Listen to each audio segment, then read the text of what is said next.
This diagram commutes because theta and sigma commute. So if you take the fixed points of theta acting on G of R, or the fixed points of sigma acting on K of C, you get the same thing, which is this G of C upper sigma theta.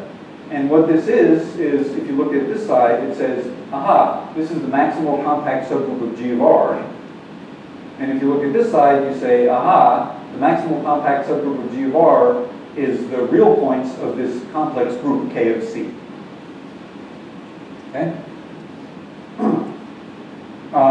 In the sigma picture, this is the basic object. In the theta picture, this is the basic object. And when you need to, you can pass back and forth, but we're always going to be looking in the theta picture. Okay. Yes? So theta and sigma here, they're at the extreme. That's like that. Yes, yeah, I should have said that this sigma and theta are the ones which are related to each other by Cartan's theorem. Oh, I thought I had an example, but I guess I should include it. All right, so I want to talk a little bit about the sigma theta picture, and part of the point here is that people that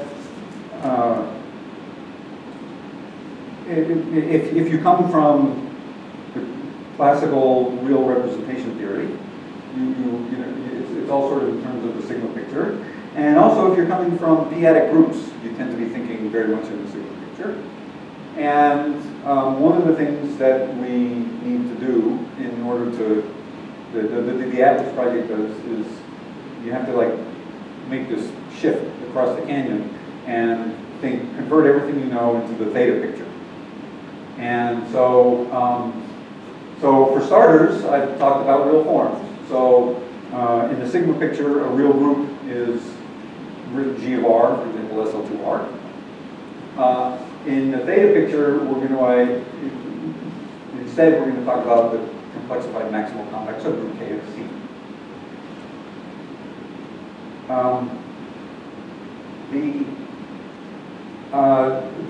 What I like to think of as the base point is, in the theta picture, the base point is over here. It's where you take the identity, and K is equal to G. And in the sigma picture, that corresponds to this real group being compact. And I call that the theta base point because that's the one that's natural from where I take theta is equal to 1. In the sigma picture, the sort of base point is the split group, and I didn't try and fill in what it is over here. It's a little complicated to say. But again, for those of you who might be coming from the p-adic world, one of the things is when you construct the L group. The way Langlands constructs the L group, the simplest case is when if the group is split, in which case the L group is simply a direct product. And for us, it's sort of the opposite case, which is natural, which is having to do with the compact group. So in the two pictures, there's always a Cartan, which you consider to be the basic one. In the sigma world, it's the most split one, which is natural. That's well, I say most split. In particular, it might be split, which is to say a product of copies of R cross. In the theta world, it's the most compact one. So, for example, if compact, it's just a bunch of products of circles. And I mean, this is a little bit of a vague statement when I say base Cartan. I mean, all of the Cartans are there, but somehow when you do these constructions, there's one which is where you start, and then the other one is obtained at the end of some procedure. And where you start is at opposite ends, depending which picture you're in. Yes? S? F. Oh, sorry, F. F stands for fundamental. It's a fundamental Cartan. Okay, so now what are the Cartan subgroups of a real group? Well, I mentioned for a complex group, the Cartan subgroups are all conjugate. There's only one, essentially. But for a real group, obviously not, because you have R cross and S1 sitting inside SL2. And so the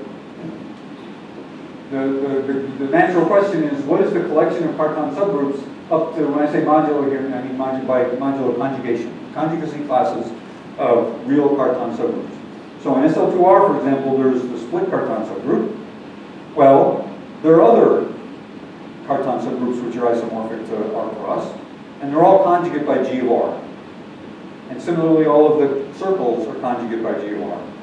So there are two conjugacy classes of Cartan subgroups in that case. And that's always finite. There's a finite number of conjugacy classes of Cartan subgroups over R. And in the theta picture, what you're asking for is theta stable Cartan subgroups, modulo conjugation by this K. So these subgroups are taken to themselves by theta. And since K is the fixed points of theta, conjugation preserves that property. And in this table here, I'm indicating that what I'm putting on the same row are two things which are related, but in some of these entries, there's actually a theorem which says that there's a one-to-one correspondence between either an isomorphism of set or isomorphism of bijection of sets. I'm not going to try and spell it out carefully, but this is one of those cases. So the real Cartan subgroups of SL2R, conjugacy classes of them, there are two of them, it's exactly the same thing as SO2C, conjugacy classes of stable Cartan subgroups in SL2C. Another example where this comes up is the Weil group. So again, if you're in a complex group, the Weil group, which is to say the normalizer of a Cartan modulo of Cartan, that's the Weil group of the root system. That's obviously, it's a basic fundamental object. If you're working in relative terms over R, the natural analogy is to take the normalizer. That's an entertaining misprint. The normalizer in G of R of H of R, modulo H of R. And what is that? It's somehow related to the Weil group, but it's smaller, possibly. Anyway, that's the natural object that you're handed when you talk about real groups. In the theta world, the natural thing to do is to take the normalizer in H, the normalizer in K of H, modulo H intersects K. And it turns out that these two groups are isomorphic.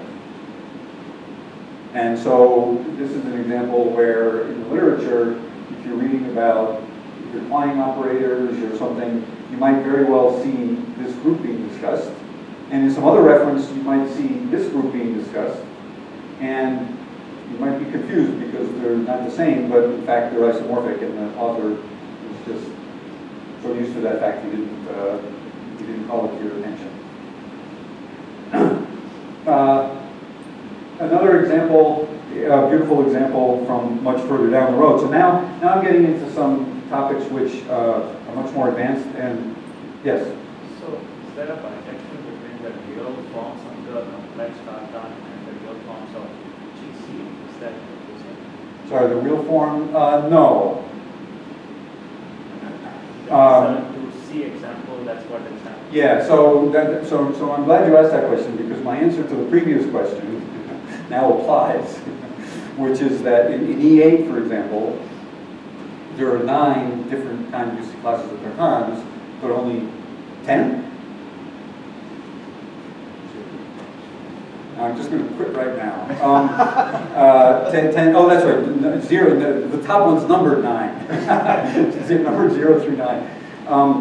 But there are only 3 real forms. So there are many more Cartans than there are real forms. Joe, did you?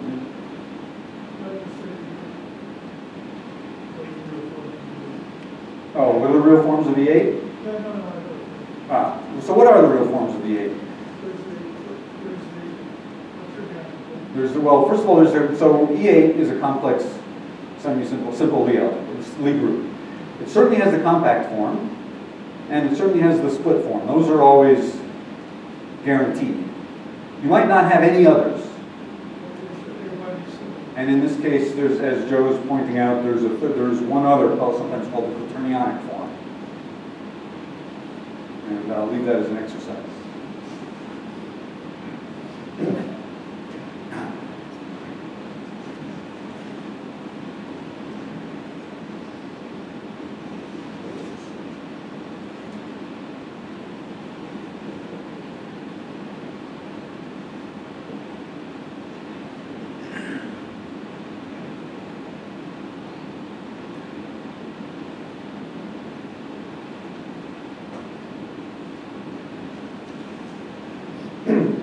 The Vogt group of any group, everything's complex here. This is the A of C. The Vogt group acts on the root lattice.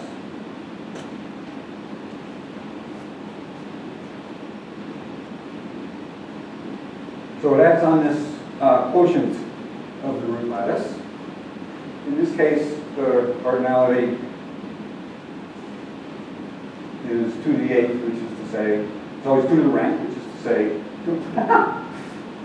I'm talking and writing at the same time, 256. 2 to the 8th is 256.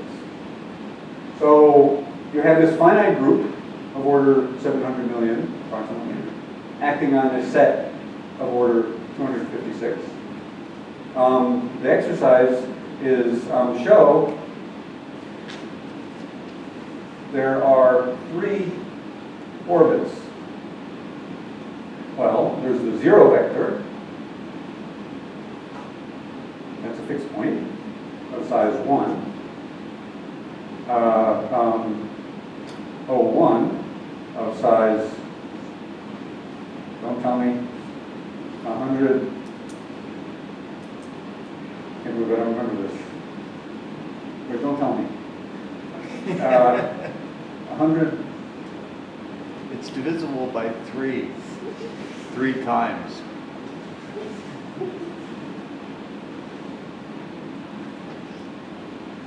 Why am I drawing a blank? What is it? 135. Yeah, thank you.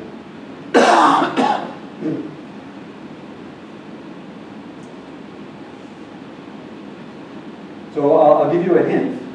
O2 is the orbit of a root.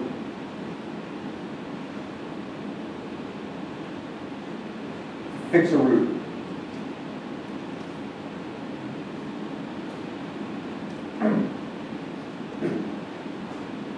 There are 120 pairs of roots.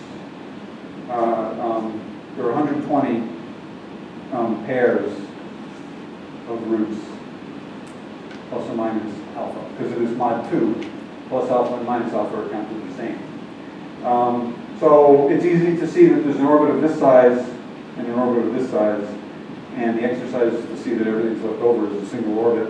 And this has to do with E8 of R is compact, and this is E8 of R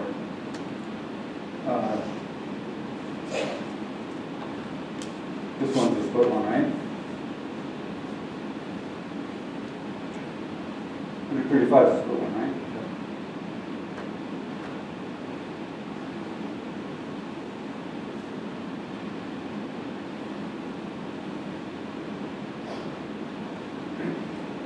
So I haven't explained at all what this calculation has to do with real forms, but never mind that. Just do this calculation involving about quite a bit. I mentioned that partly because this is the kind of thing that we're going to be talking a lot about. The Atlas, somehow, the Atlas software, the Atlas algorithm, it's a finite, and computers are finite. Right? It's a finite algorithm. And one of the mysteries is that there are uncountably many representations. How on earth do you go from this giant sea of representations to a finite computation? That's a lot of what we're going to be talking about. And it's this kind of calculation. We always, whatever problem we have, we try and reduce it to something like this. and then we're good at solving it. Okay. Okay, so I was saying that the bottom half of this slide is a series of much more advanced topics, some of which we'll get back to and some of which we won't, but I just want to bring them to your attention as aspects of this. So there's, I'm sorry, in representation theory, the subject, the study of nilpotent orbits is important. And in the setting of real groups, what's important is the nilpotent orbits in the Lie algebra of G. So that is to say, the nilpotent set modulo conjugation by G of R. And there's a beautiful result of Sakaguchi, which says that that's the same thing as the nilpotent orbits on P. So this P is where the Cartesian composition, you write the Lie algebra as K directs on P, where this is G upper theta, and this is G upper minus theta. And it turns out that there's a beautiful bijection between these two sets. And again, this is so buried so deep in the DNA of representation theory that sometimes you don't even notice it. But you'll read some references and they're talking about things like associated varieties and wavefront sets and things. And they're talking about these guys. And then you look at some other references and they're talking about these guys. And you need to know that the two are the same. Okay. Another important example, which I'm going to be talking about quite a bit next time, is the flag variety. So you take the complex group G, and you take a Borel subgroup V, and the quotient G mod B is a projective variety, and it's the variety of Borel subgroups. So we call it B. And it turns out that if you take this complex, you take this variety of Borel subgroups, the G of R orbits on it are the same thing as the K orbits, K of C orbits on it. So this is the result. Goes back to as a result of Matsuki. And, well, it's just another example where depending on how you were brought up, you might be on either side of this divide. Another example is a little bit about topology. Now, if you have a real group, David mentioned it might be disconnected. So an important thing to know about is its component group. Turns out it's a finite two group. There are two ways to calculate it. You can calculate it here, or you can calculate it here. It's the component group of G of R is exactly the same thing as the component group of K of C. And I'm just much more comfortable over here. I don't like disconnected groups at all, but if I do have to think about them, I'd much rather think about complex ones.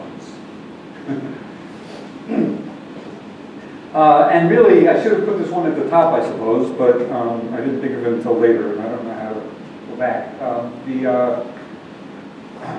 Classically, through the 60s maybe, the representation theory, and David alluded to this today, was studying a representation of a group on a Hilbert space. And there's, just in a word, that's analysis. Then Harshchandra came along, and he told us how to instead of talking about this analytic theory, to replace it with an algebraic theory, the theory of GK modules. And this is the setting that David is in now with the Langlands classification.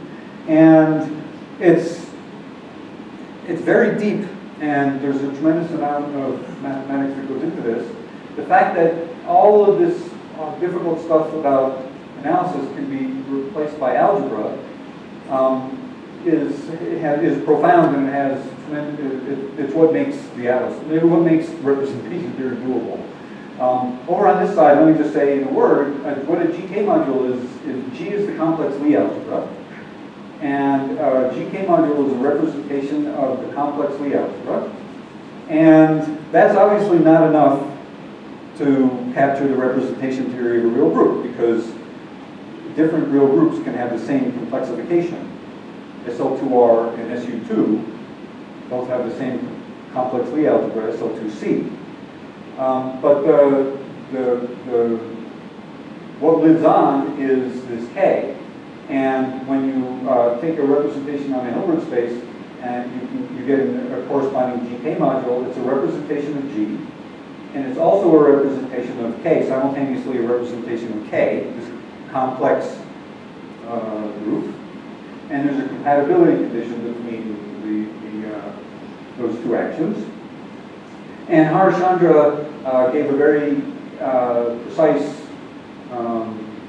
dictionary about how to pass back and forth between these two pictures.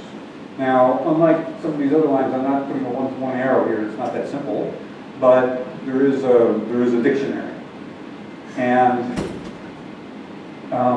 one point I want to make is that in literature, oftentimes a GK module is the K here is the actual maximal compact of the real group. But the representation theory of a compact group and of its complexification are exactly the same thing. And so you can replace, this K really is a complex group here. And it took me many, many years to appreciate this, but I finally do.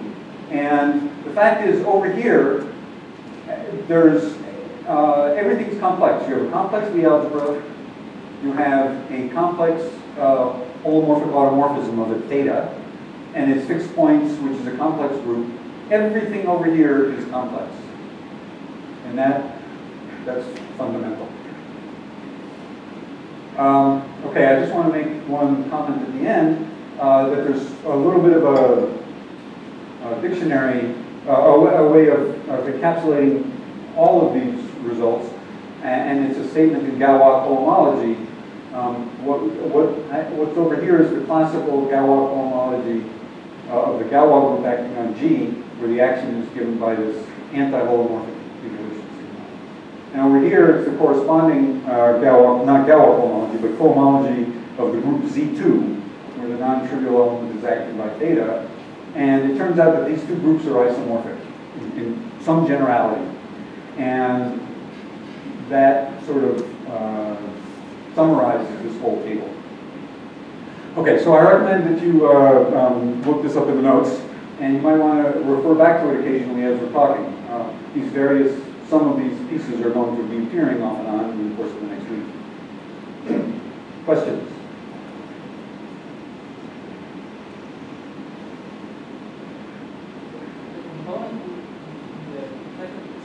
Yes. No. So I'll do an example.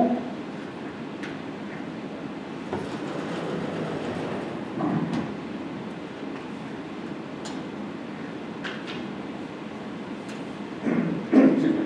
Let's take G to be SO3C. And let's take theta to be conjugation by 1, 1, actually -1, -1, 1. That's an inner automorphism of SO3C. And G upper theta is what? Well, it's if I was in, well, let me just write it down. It's O2 cross O1. You've got like this. There's an O2 here and there's an O1 here. But that would be the centralizer in O, and so the centralizer in SO is S of that. And that's the group O2. The corresponding real group is the group SO21, which is also the group PGL2R. And this group is disconnected. K bar is those groups.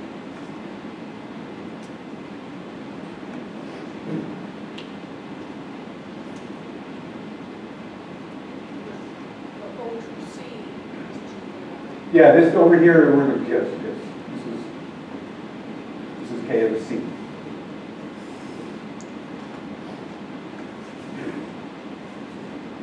So, I mean, this statement about component groups, I mean, the point is that G of R mod G of R naught, mod G of R naught, is isomorphic to K of R mod K of R naught by the Cartan decomposition, and then this by, I claim that complex, for a compact group, excuse me, in the setting of compact groups, the real group and the complex group are highly interchangeable anyway.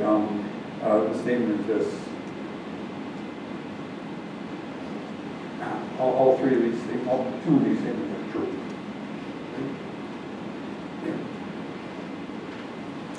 Okay. Yes? The fact that the groups G of R and K should act from the left because it's U of G on P on P. Yes. That's what I meant. You're right. The notation's bad. They're acting on the left. Absolutely right. I mean, in words, the G of R is acting by conjugation on the flag on a collection of Borel subgroups, and K is acting by conjugation. If you think in terms of cosets, you're absolutely right. It's acting on the left. You're absolutely correct. It's acting on the left. Okay.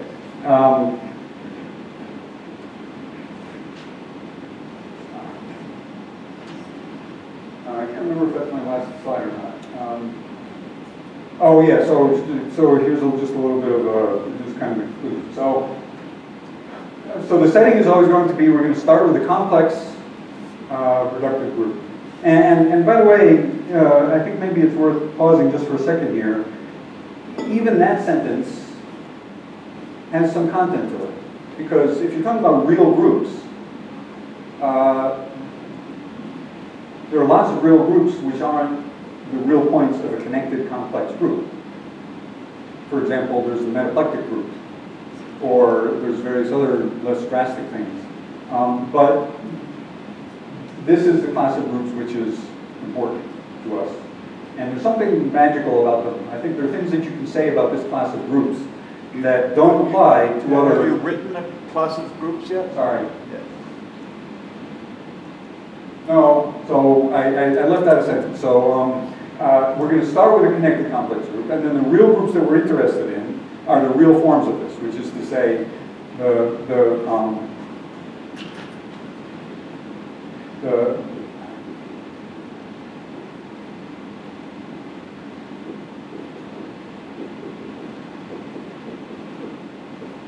you run over all the anti-holomorphic involutions of this group and take the real points. That's a very special class of groups. What's special about them? They're not connected, as we've seen, but there's something really better about them. So for example, in literature, for many years, a natural thing to do was to just talk about connected Lie groups. There are many statements which are easiest to make about a connected Lie group. What's that? Oh, there are many statements which are easier to make and to prove about connected Lie groups. But in any event, this is the class we're going to put. And given a complex group, a natural thing to do is to fix a Cartan subgroup. And there's essentially only one choice since they're all conjugate. So that's not, so you just pick one.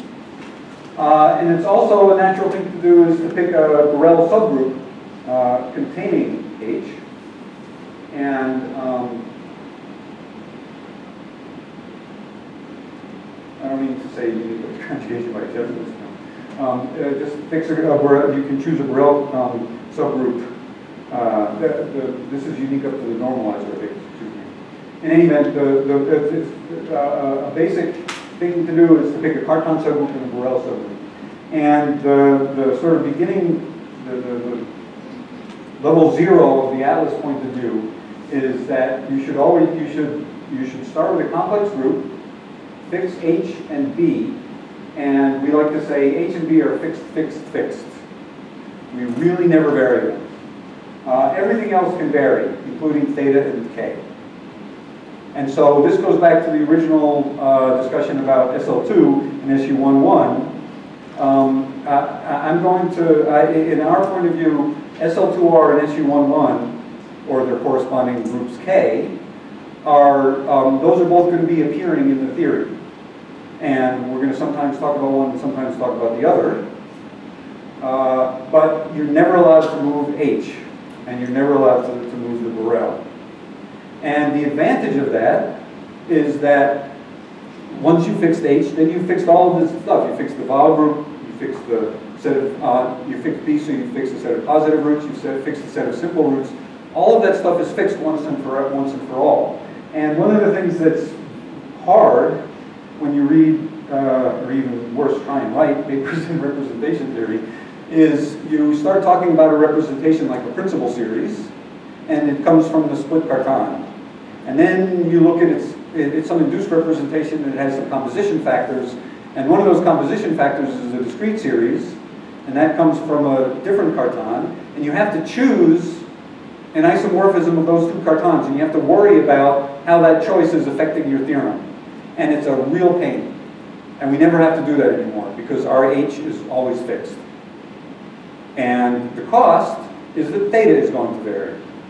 But that's fine. Okay, I think that's the last slide. Thank you.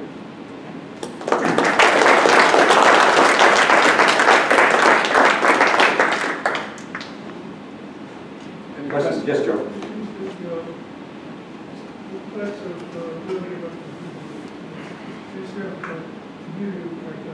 Yes. Well, certainly. So for people that couldn't hear, Joe was asking, this class of real groups that I'm talking about, their Cartan subgroups are abelian. And that's certainly important to us. But if we were to take the class of subgroup, if you were to take that as a definition, just take groups where the Cartan subgroup is abelian, that's not as well behaved. The metaplectic group, for example.